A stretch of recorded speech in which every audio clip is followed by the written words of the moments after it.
அதிசயங்கள் செய்கிறவர் நம் அருகில் இருக்கிறார்.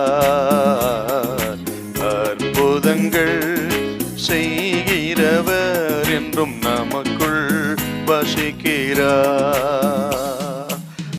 சங்கீதம் 91:7 வசனம். உன் பக்கத்தில் 1000 பேரும், உன் பக்கத்தில் 1000 பேரும், உன் வலதுபுறத்தில் 10,000 பேரும் விழுந்தாலும், உன் வலதுபுறத்தில் 10,000 பேரும் விழுந்தாலும் அது உன்னை அணுகாது, அது உன்னை அணுகாது. இந்த சங்கீதம் அற்புதமான ஒரு சங்கீதம்.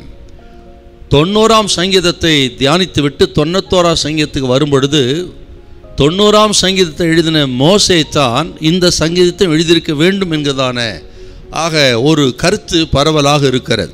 என்றால் 90ஆம் சங்கீதத்தின் சாயல் இந்த 91ஆம் சங்கீதத்தில் அதிகமாக நம்ம பார்க்குறோம். அல்லது அன்றைக்கு இஸ்ரவேல் ஜனம் எகிப்து தேசத்தில் இருந்த பொழுது அந்த தலைச்சன்பிள்ளை சங்காரத்தின் பொழுது எங்கே திரும்பினாலும் ஆக அங்கே மரண ஓலங்கள் கேட்டது. அந்த நேரத்தில் இஸ்ரவேல் ஜனத்தை அற்புதமாய் தேவன் பாதுகாத்தாரே, அதை மனதில் வைத்து ஒரு பக்தன் எழுதியிருக்கலாம் என்ற கருத்தும் இங்கே இருக்கிறது. இந்த 90ஆம் சங்கீதம் தேவனை விட்டு விலகுகிற மக்கள் மேல் தேவனுடைய கோபம் என்பதை குறிக்கிறது.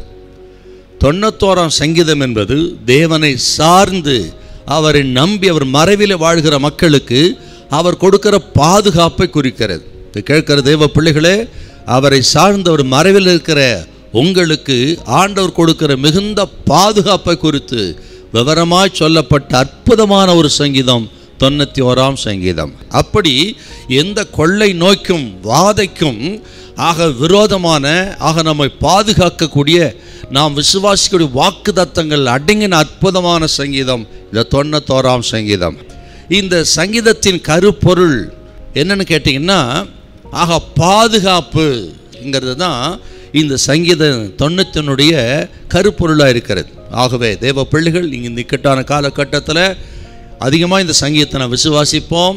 ஆக கர்த்தர் நம்மை பாதுகாத்து தொடர்ந்து நடத்துவார். பலகீனப்பட்டிருக்கலாம், பாதிக்கப்பட்டிருக்கலாம், இருக்கிற இடத்துலையே இயேசுவை விசுவாசித்து நம்பி நீங்கள் கேளுங்கள், இருக்கிற இடத்துல ஜெபிங்கள். இப்படி கேட்கும் பொழுது உங்களுக்கு ஒரு அற்புதம் நடக்கும். கர்த்தர் நல்ல சுகத்தை கொடுப்பார்.